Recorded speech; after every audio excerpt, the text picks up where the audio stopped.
नमस्कार। आज हूँ 24 अक्टोबर 2025 शुक्रवार। आपण यही वीडियो को देखुच माने संपूर्ण देखा चेष्टा करंतु। आज 25 टी गुरुत्वपूर्ण खबर एवं चैनल को प्रथम थरी आसीच माने सब्सक्राइब करंतु और वीडियो को लाइक करंतु।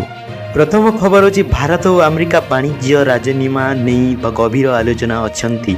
आसंता आसियान शिखर सम्मेलन पूर्व दुई जन देश को यह चूड़ांत रूप हेबाकु चेष्टा करुछंती। भारत उपरे अमेरिका लगई 50% शुल्क और 15-16 पर्यंत कमी पारे बोली आकलन हेइछि।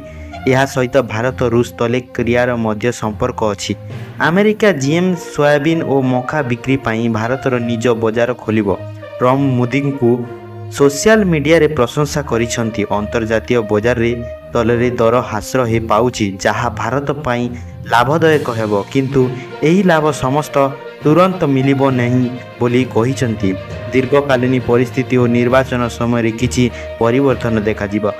द्वितीय नंबर खबर होची मुख्यमंत्री मोहन चरण माझी कहिसंती प्रधानमंत्री विकास भारत दृष्टिकोण सफल करने पाई ओडिशार सरकार प्रतिश्रुति। आज लोकसभा भवन में तदंत ग्रुप अध्यक्ष अनिल अग्रवाल मुख्यमंत्री को भेटी राज्यर नुआ शिल्प प्रकल्प विषय आलोचना करिसंती। तदंत पक्षर ओडिशार प्राय 1 लाख कोटी टंका निवेश हेबो, जहाँ द्वारा 1 लाख अधिक नियुक्ति सृष्टि हेबो।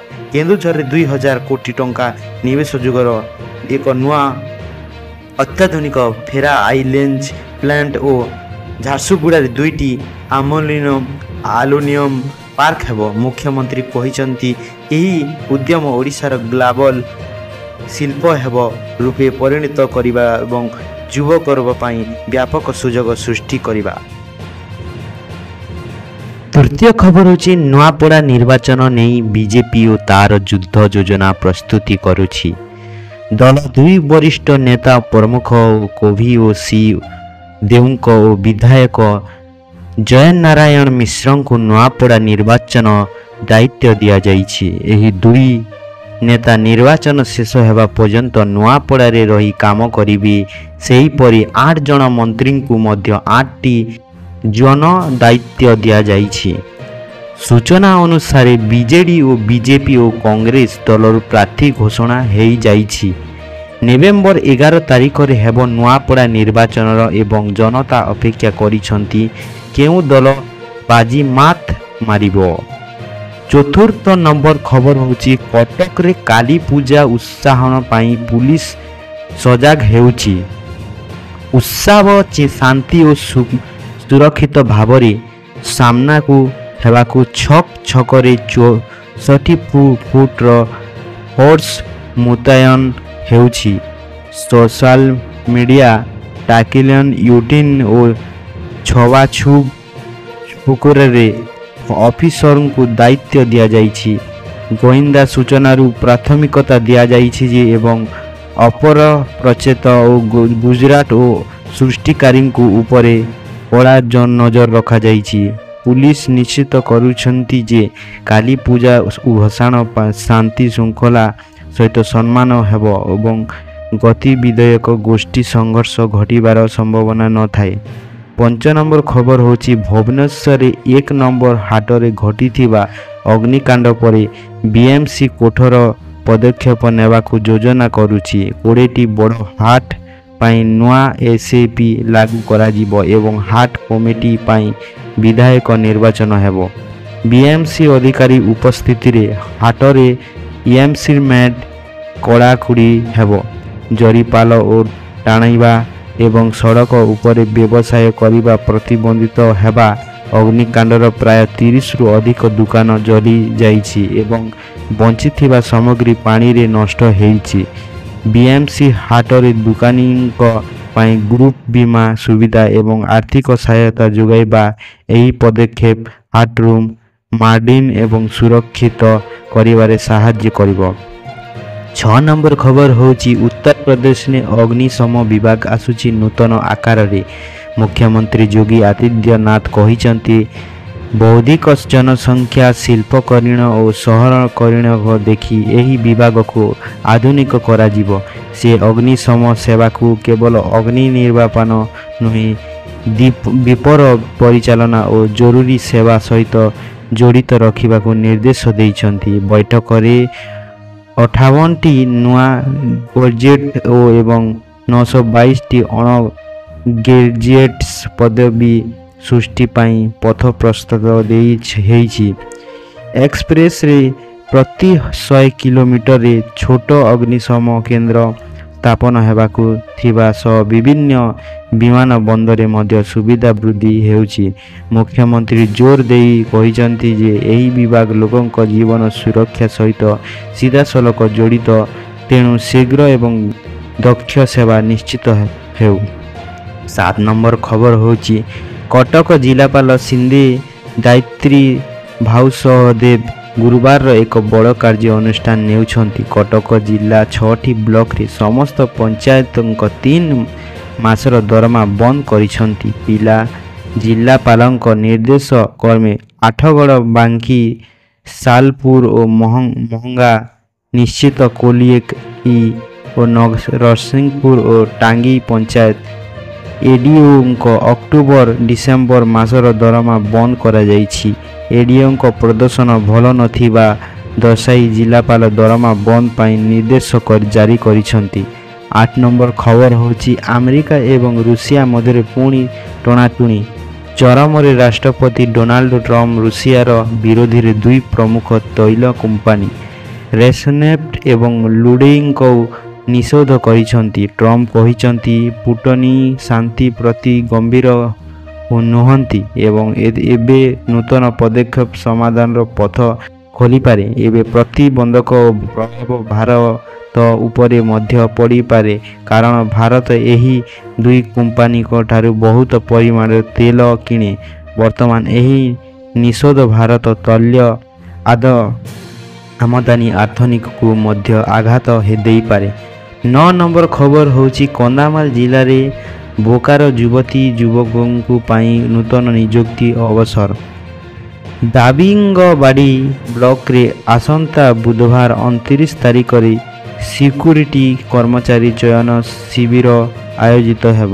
ଏହି ଶିବିରକୁ IACF security and electric service team ପରିଚାଳନା କରିବେ।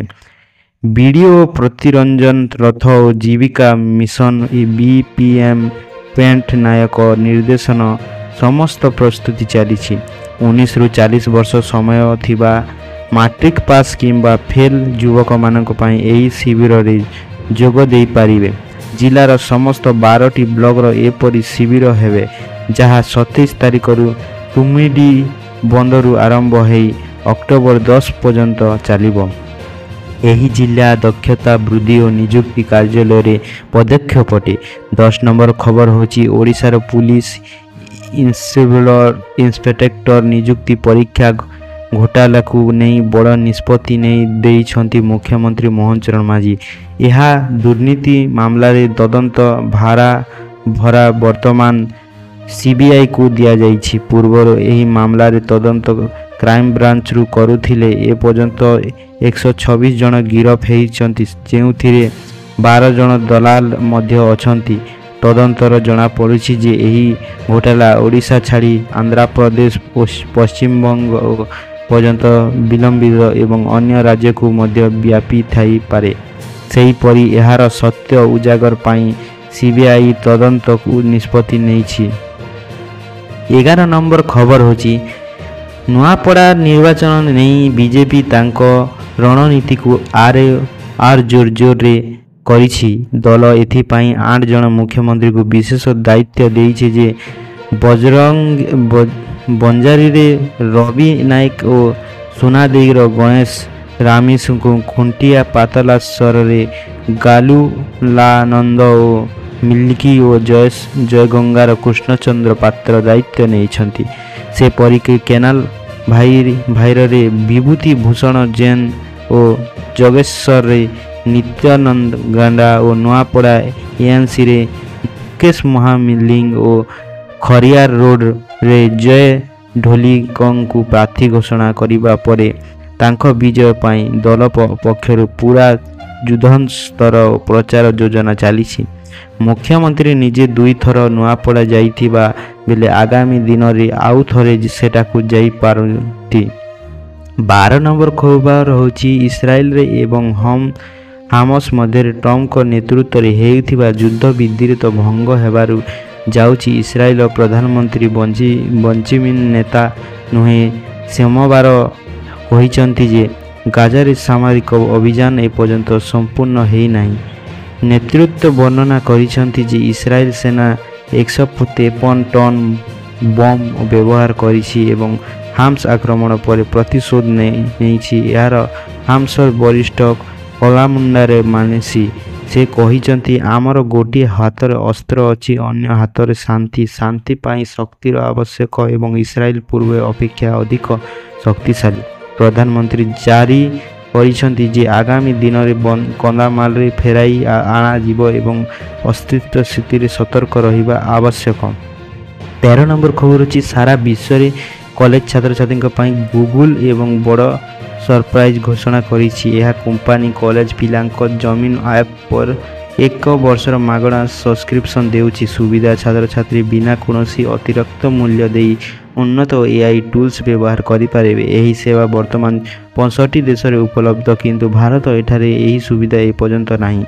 ଗୁଗଲର ଉପାଧ୍ୟକ୍ଷ ଜୋସ୍ ଉଡ୍ରଙ୍କ କହିଛନ୍ତି ଯେ 18 ବର୍ଷରୁ ତା'ଠାରୁ ଅଧିକ ବୟସର କଲେଜ ଛାତ୍ରଛାତ୍ରୀମାନେ ଏହି ସବସ୍କ୍ରିପସନ୍ ଲାଭ ଉଠାଇ ପାରିବେ। ଏହାର ଫିଚର୍ସ ସୃଷ୍ଟି ଗାଇଡ୍ ଓ ପାସକୋଡ୍ 2BT ଗୁଗଲ ଷ୍ଟୋରରୁ ଗବେଷଣା ପାଇଁ ନୋଟବୁକ୍ LM ଏବଂ ଭିଡ଼ିଓ ତିଆରି ପାଇଁ ମାଗଣା ଟୁଲ୍ସ ମାଧ୍ୟମରେ ଛାତ୍ରଛାତ୍ରୀମାନଙ୍କୁ ଏହା ଜରିଆରେ ଘରେ ବସି ନିଜ ପାଠ ପଢ଼ିବା, ହୋମୱାର୍କ ଓ ପ୍ରୋଜେକ୍ଟ ପ୍ରସ୍ତୁତ କରିପାରିବେ। 14 ନମ୍ବର ଖବର ହେଉଛି NO05 ଆମେରିକା ପୂର୍ବତନ ରାଷ୍ଟ୍ରପତି ଡୋନାଲ୍ଡ ଟ୍ରମ୍ପ H1B ଭିସାକୁ ନେଇ ବଡ଼ ଘୋଷଣା କରିଛନ୍ତି। ଏହି ନିଷ୍ପତ୍ତି ଭାରତର ଛାତ୍ରଛାତ୍ରୀ ଓ ଡୋନାଲ୍ଡ ଏକ୍ସପୋର୍ଟମାନଙ୍କ ପାଇଁ ବଡ଼ ଆଶ୍ୱସ୍ତି ଆଣିଛି। ଟ୍ରମ୍ପ ପ୍ରଶାସନ ସ୍ପଷ୍ଟ କରିଛନ୍ତି ଯେ 1 ଲକ୍ଷ ଡୋନାଲ୍ଡ ଫ୍ରି କେବଳ ସେପ୍ଟେମ୍ବର 21 ପରେ ଆମେରିକା ବାହାଲ ନୂତନ H1B ଭିସା ପାଇଁ ଆବେଦନକାରୀଙ୍କୁ ଲାଗୁ ହେବ। ଯେଉଁମାନେ ଆମେରିକା ଭିତରେ ଷ୍ଟେଟସ୍ ପରିବର୍ତ୍ତନ କରୁଛନ୍ତି ସେମାନଙ୍କୁ ଏହି ଶୁଳ୍କରୁ ଛଡ଼ା ଦିଆଯିବ। UCIC ମଧ୍ୟରେ କହିଛନ୍ତି ଯେ ଫ୍ରି ଆବେଦନ ପାଇଁ ଦାଖଲ ପୂର୍ବରୁ ୱେବସାଇଟ୍ ମାଧ୍ୟମରେ ଦେବା ଆବଶ୍ୟକ। ପୂର୍ବରୁ HIV ଭିସା ଥିବା ଲୋକମାନେ ଆସନ୍ତାକାଲି ନିର୍ଦ୍ୱନ୍ଦ୍ୱ ଭାବରେ ଯୁକ୍ତରାଷ୍ଟ୍ର ଯାଇପାରିବେ। ଏହି ନିଷ୍ପତ୍ତି ଭାରତର ଯୁବକମାନଙ୍କ ପାଇଁ ଏକ ବଡ଼ ରାହାର ସୂଚନା ଶିବକ ଦେଖାଯାଉଛି। ଆପଣଙ୍କୁ ଏହି ଭିଡ଼ିଓ କେମିତି ଲାଗିଲା ଜରୁର କମେଣ୍ଟରେ କହିବେ ଓ ଆମ ଚ୍ୟାନେଲକୁ ସବସ୍କ୍ରାଇବ୍ ଓ ଭିଡ଼ିଓକୁ ଲାଇକ୍ କରନ୍ତୁ।